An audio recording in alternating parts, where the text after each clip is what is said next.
Good afternoon, everyone. It is with great honor that I get to introduce Dr. Cathy Scott today. You know, if you cook, right? Cook, my apologies on that. You know, I just got the opportunity to meet her and really get to know her. And when you meet somebody for the first time and you just know they're just a woman of integrity and a woman that truly wants to make a difference, that's what I felt in our conversations. I do want to say she is a wonderful dentist that has come back to her hometown of Columbus, Georgia, and she has a passion to serve people in her community. It's truly an honor to be able for herself to be able to provide dental care that improves the oral health and smiles of her friends and neighbors in our community. When asking her what being a dentist means to her, she said that I can help bring about positive changes in the lives of her patients, whether it's helping patients get rid of pain, restoring their ability to chew effectively, or just improving their smile. As we know, a smile goes a long way in this world. She cannot imagine being in a better profession than what she is. She followed in her wonderful father's footsteps, who's here today, Dr. Henry L. Cook Sr., into dentistry. And as a child and growing up, she saw the changes he was able to make for his patients, the friendships that he developed with those in his care, and that was an inspiration to be able to make that difference as well. Now she gets to do that every single day in our hometown. Her education has so many accolades. She has her undergraduate from Spelman College, her doctorate of dental surgery from McCary Medical School, advanced education with the U.S. Army Dental Corps, and the list just goes on and on. She also received many accomplishments, not only in this community, but all throughout this nation.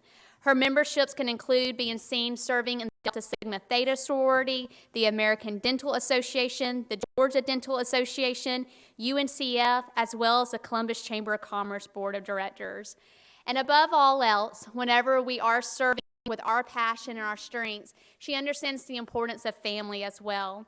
Above all, she loves being a mother. She's the proud parent of Jasmine, Kiara, and Jordan Cook, and she has a lovely grandson named Caleb. Theater, soccer, basketball, track, and field are hosts of activities that keep her busy throughout the year, and mostly importantly, being with loved ones, understanding the importance of laughter and how to spend ways away from her practice in joy. It is my absolute pleasure to learn more and to be able to welcome our amazing speaker today. Please welcome me.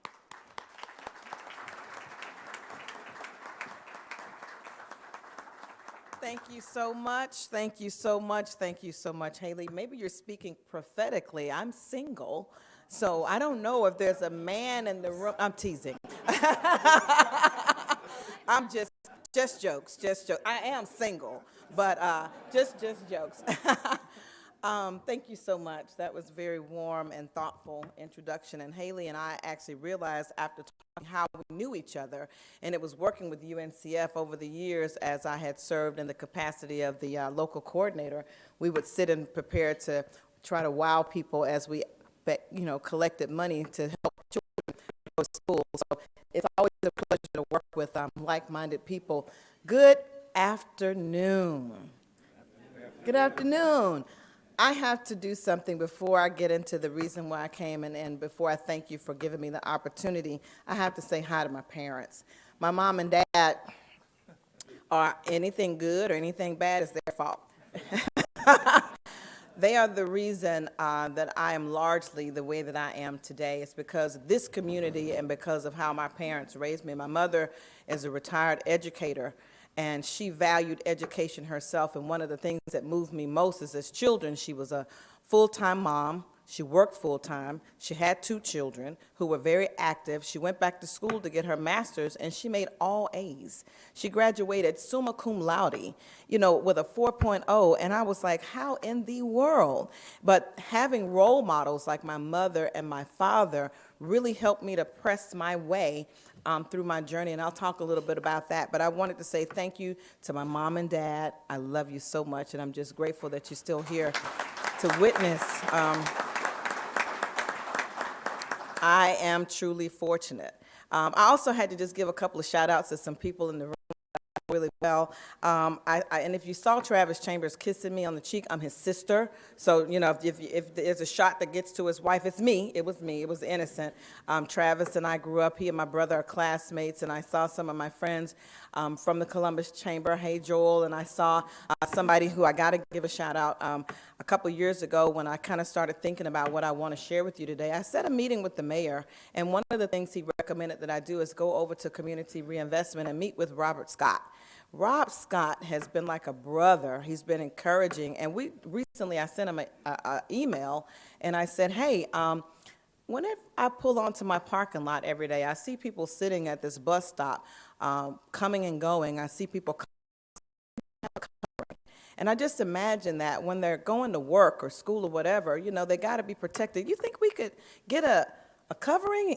Within a couple of days, somebody had responded, and the answer was yes. So I was so encouraged by not only his ability to help put people together, but also his support in the dreams and the visions that I have. Thank you, Rob Scott.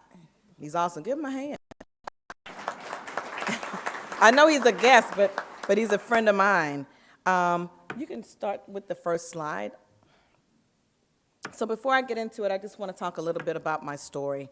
I'm Columbus raised, and my formative years, and I'm going to read a little bit from my notes just so I stay on task, were spent here in Columbus. I went to Rigdon Road. I went to Carver Elementary. I graduated in the top of my class at Columbus High, and I went on as an honor student to Spelman College. I learned how to swim at the age of 4 at the A.J. McClung YMCA on what then was Brookhaven, now is Martin Luther King Boulevard, and I came from a middle-class family. I credit my work ethic and my stick-to-itiveness to them, and this community shaped and influenced and inspired me to reach for more. And I'm still reaching for more. Because I was a daddy's girl, and I still am a daddy's girl, I knew at an early age, yes, I knew at an early age because I really was in his shadow. I was in the office with him. My first job was in his office on Martin Luther King. I knew at an early age that I wanted to pursue dentistry, and much like most successful people, I had to overcome some obstacles and push through some challenges. And I don't want you to think that I came from a lot of privilege and had everything handed to me. I had a lot of opportunities that I took advantage of, but I had to work for them. My parents taught me that working for things, and this was every day, working for things that you really are important to you, you got to work for them. If they're important to you and if you want to pursue your passions, you got to do the work. One of the best gifts that my parents ever gave me was to teach me how to work for the things I wanted. And that's the things that I instill in my children today. Though I finished at the top of my class, and this is a little personal, but I don't mind sharing all of my story, and went to Spelman College, it came as a great surprise to many people that I didn't finish my education at Spelman. I kind of did what Uncle Delmar Edwards called a walkabout, and I got a little off track and got into some life experiences, but when I resumed my focus, I got accepted to dental school as a single mom in 1994, and my daughter was 18 months old. Let that just sit for a second. I was a single mom with a wonderful opportunity that had been extended to me to pursue dental school, and I was laser focused as I was taught growing up. And I promise you, from that time to this, I haven't looked back. And I've had a lot of wins, a lot of successes, a lot of challenges, but a lot of growth. But that's where my journey started. And I'm grateful. And this year, my brother and I will celebrate 25 years graduating, our silver anniversary from Meharry. I was laser focused, and I took advantage of a lot of opportunities, but I also became very intentional about creating more opportunities to fund my education. Dental school is expensive, guys. Right now, the average dental school tuition is $450,000 nationwide. The most expensive degree that you can invest in right now is dentistry, but I recommend it. I lost my place. Hold on a second. In 1996, I was commissioned in the United States Army. The Army provided the scholarship to me, and with pleasure, scholarship, And once I was accepted and graduated, I had the opportunity to do a residency, and lo and behold, one of the 4 places that offered the residency was, you guessed it, Fort Benning. So my destiny brought me back to Columbus. And I have to tell you a little bit, I was kicking and screaming because I was like, why would you be from Columbus and join the Army and go to Fort Benning? Why would you willfully do that? But it was, I feel my steps were ordered, and I did, and I had an amazing experience right here. My roots were here, and it was time for me to return. So my journey had prepared me to face some challenges, but I was grateful, and I'm still grateful. After leaving active duty, Columbus, I had some choices. Let me see. After leaving active duty, Columbus was an obvious choice for me to return. My early career working with my family prepared me for the opportunity to purchase Dr. Hatley's practice, which was right off of St. Mary's Road. Some of you guys are patients of mine, so you know exactly where that cute little office was. I plunged into entrepreneurship on the heels of an economic recession. That wasn't in the fine print. And without a whole lot of degree or business savvy, I was on a steep learning curve to learn how to run a business, but it taught me agility, it taught me relevance, and it gave me a lot of strength. So recently, I merged that evolving practice with what was my father's practice, and you know what? Next slide. And we had our grand opening on October 22nd. And some of the people in the room were there to help us celebrate that momentous occasion right across from the A.J. McClung YMCA. I said all of this to say I am invested in this community, and I have made choices that place me squarely in the places that have helped to mold and influence me, and I couldn't be happier. So many people had a hand in my success, and now it's time for me to leverage my success and positively impact my community. One of my superpowers is my love. It gives me great pleasure to serve others, and it makes my heart glad when I can leave something better than the way I found it, a principle that my parents taught me growing up. Columbus has offered me a great career, provided me a great life, and I've seen a lot of growth in Columbus, but we still got a lot of work to do on the south side of Columbus. Next slide. Based on the census data, some of you probably thought I was going to talk about teeth today. Let me just give you a couple of tips so we can check that box. Brush your teeth twice a day, see your dentist twice a year, and remember that your mouth is connected to your body. So there's the dental talk. But now we're going to shift into something else. So what we're going to talk about is something that's kind of near and dear to my heart. Based on the census data, the HUD LMI research shows that 78.22% of the people right there on that block where the practice is located are low income. 78%. To me, that's a big number. And so it really got my attention that, wow, if 78% of the people that are walking distance from my office, some of them probably don't have cars. Some of them probably on food stamp, WIC. Some of them probably, are struggling with affordable housing. I just thought of several different things, and so I imagine daily the concern regarding what are we going to eat, where are we going to eat, where am I going to get my medications filled at the drugstore, and how will I get back and forth to school and work and church? And so these are some of the things that just occurred to me as I acquaint myself with some facts. The Community Reinvestment Department conducted a needs assessment of the area in order to find solutions in South Columbus, and created what is known as the Neighborhood Revitalization Strategy Area, or NRSA, pronounced NARSA.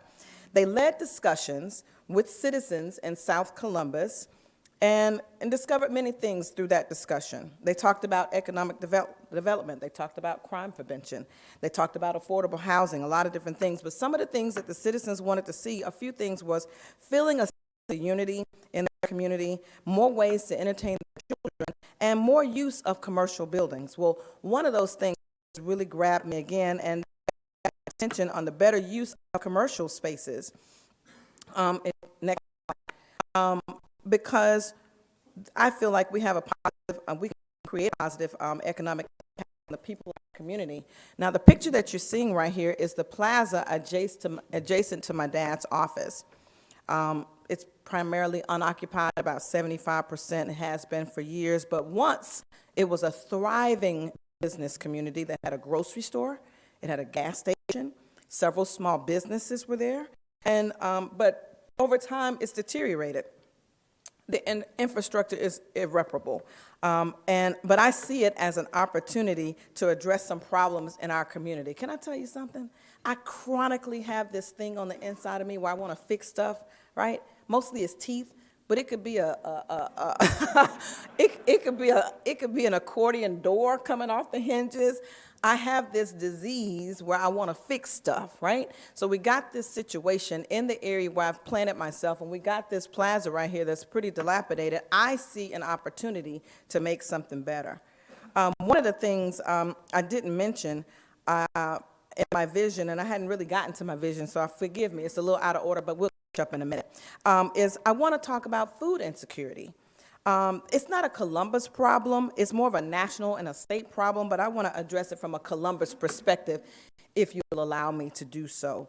According to Feeding America, the nation's largest domestic hunger relief organization, you guys are familiar with it, 1.2 million Georgians are facing hunger, including 377,000 children, many of who live in food deserts. Now, what is a food desert? A food desert is a geographical area with where healthy food is inaccessible or expensive. Next slide. Now, this is Muskogee County, and it may be a little far. You know what? Most of the eyes in the room are older than mine, so I'm gonna help you with the and we're gonna zoom in on the next slide, but not quite. So on this slide, you're looking at the blue dot. You can go to the next one. The blue dot is WIC. The green dot is SNAP and WIC, and these are locations that will accept those things. The yellow area is a quarter mile, the green area is a half a mile, and the pink is 1 mile. And on that slide where it says Magnolia, you can kind of see it over right in that little yellow area over to your left, Magnolia, that's Martin Luther King and Magnolia. That's where my office sits. That blue dot close to there is on Shepherd Drive. That blue dot is a convenience store called Star Convenience Store, and that is where people go to use their food stamp card. And I can tell you that there aren't a whole lot of healthy options in that store. We got some Yoo-Hoos, we got some, what's some of your favorite snacks? We got some chocolate candies, we've got some bottled sodas, we've got some scratch-offs, but we don't have a whole lot of fresh, healthy food options.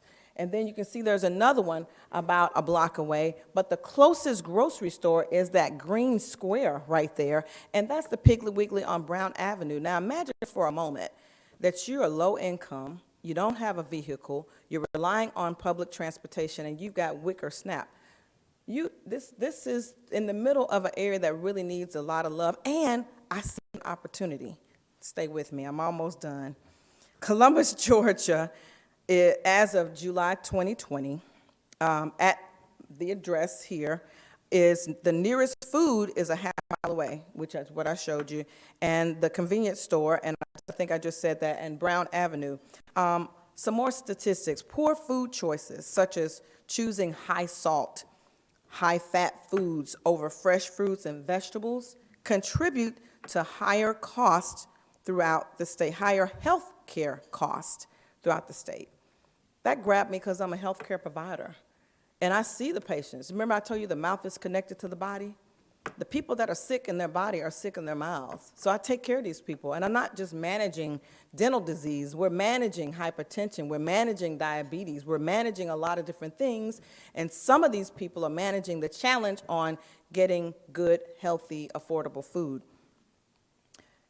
Each food insecure patient incurs $1,863 more per year in medical expenses, $1,863 more per year in medical expenses. Food insecurity costs Georgia $1.78 billion in additional health care costs per year because of more chronic disease treatment, more diabetes hospitalizations, and more hospital readmissions. I see an opportunity to make some change. So now let's talk about my vision. Next slide. I would love the opportunity to leverage this commercial space and to best provide a community benefit which will maintain integrity of the economic development. I want to use this project as a catalyst to spur additional economic development in that corridor and give people within the community an opportunity to become more upwardly mobile. I want to create an anchor store that could be maybe an Aldi's or a grocery store, have a privately owned pharmacy so people can get their prescriptions, have a professional laundry dry cleaning service, public laundry service, commercial suites for more small business, maybe even partner with Upstart Columbus or Startup Columbus, I'm sorry, and a dental surgical suite because dental providers have a real hard time getting into the hospital to do some hospital cases on peds because there's just not enough space. We really need to carve out a space for ourselves. I want a green space for children to play in the playground and a covered space for adults to sit at the bus stop or the employees that work in this plaza. Next slide. The benefits of my vision are they would replace the blighted commercial building there with a grocery store, bringing fresh, affordable foods to a low-income area. It would stimulate economic development. It provides a playground for children and a place to wash your laundry if you don't already have a washer and dryer in your home. It would create a pharmacy within walking distance. It'll create jobs. It'll develop the property and provide opportunities for small businesses. Next slide. Small businesses, hit it one more time. There's a mobile food market that will provide a 2-for-1 when using your EBT card for fresh fruits and vegetables. And I'm working on trying to identify a partner agency to provide that service to further meet the needs of people. And for right now, even just let them come park in that parking lot. They can use that parking lot to bring their mobile unit and people, I'm sorry.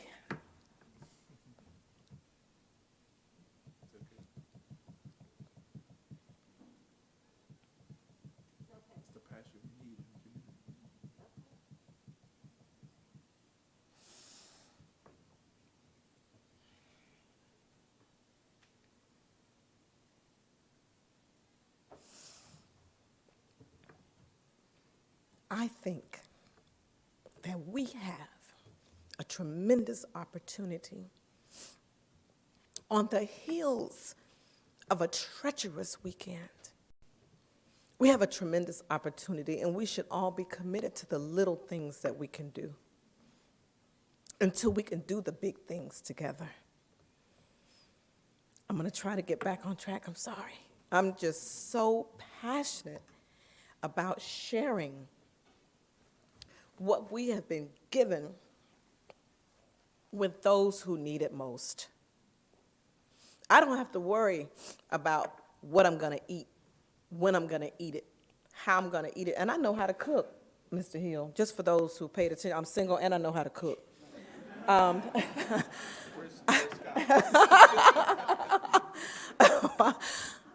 don't have to worry about can I get to the pharmacy. I don't have to worry about those things, but there are a lot of people that do. And until we can develop something big, we can work on the things that are small, like putting the covering for the bus stop right there on the property. And now I got to dry my eyes so I can see. I'm exploring ideas and possibilities and partnerships. Pace, if you're in the room, or Ken Henson, I'm looking for some people to work with, create some partnerships so that we can develop something like this together. It is my desire that all boats rise as we develop this project. I believe that this project will be the lead domino in a series of cascading economic development, and it will impact an historically disenfranchised community in a way that will allow us to change the trajectory of our lives and the lives of the people that we encounter through the opportunities that we will develop. We have a lot of power. I am not the only person in this room with a superpower. I just love people. That's one of them. And if we partner together as a community, one block at a time, one street at a time, one area at a time, one school at a time, one house at a time, we can make a difference. We can make a dent. We can improve the situation. We can lower crime. We can impact our city in a way that's tremendous, and we can teach the world how to do it. We have an opportunity. Everybody in this world just saw the stew. It trended everywhere. We have an opportunity to show them, how do you come back from this? This is one of the small ways that you can do it. I hope that today has clarified a vision that I have that's been burning in my spirit. And I hope that I said something today that will inspire you to find a way to improve your community. I really appreciate your time, and I'm open for any questions. Thank you so much.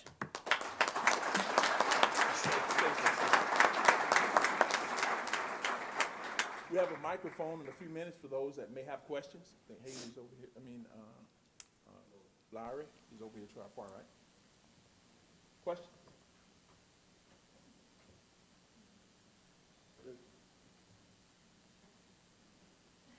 Can you pass me that water?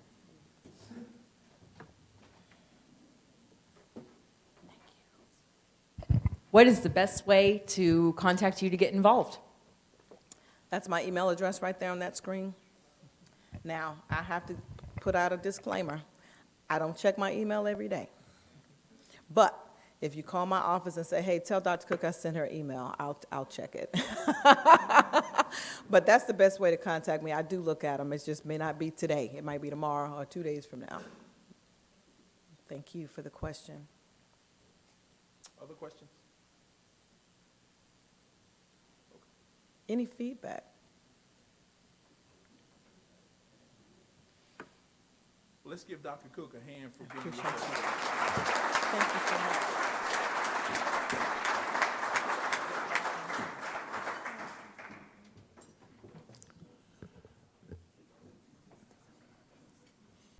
Dr. Cook, for your overwhelming passion and your presence and your being with us today, this club is going to put a children's book in our Columbus Library and graft it with your name on it. We thank you so much for being with us today, sharing with us the restoration of hope that's necessary for our community. Let's give her another hand.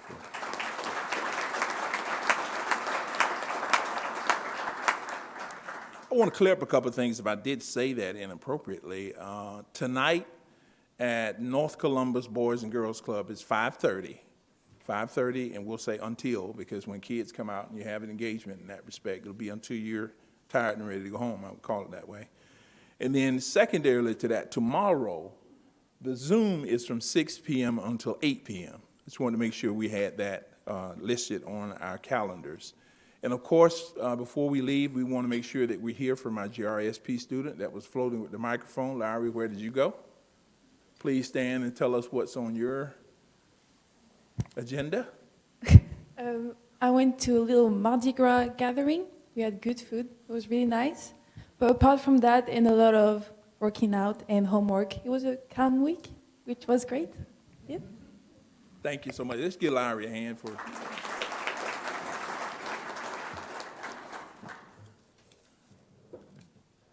Just as a reminder, also, our next week program is going to be the USO tour. And I'd like to, again, thank and welcome all of our guests and visiting Rotarians for being with us today. And at this point, I'd like to call past President Michael back up, and he's going to give us our four-way test, and we'll be dismissed. Of the things we think, say, or do, first, is it the truth? Second, is it fair to all concerned?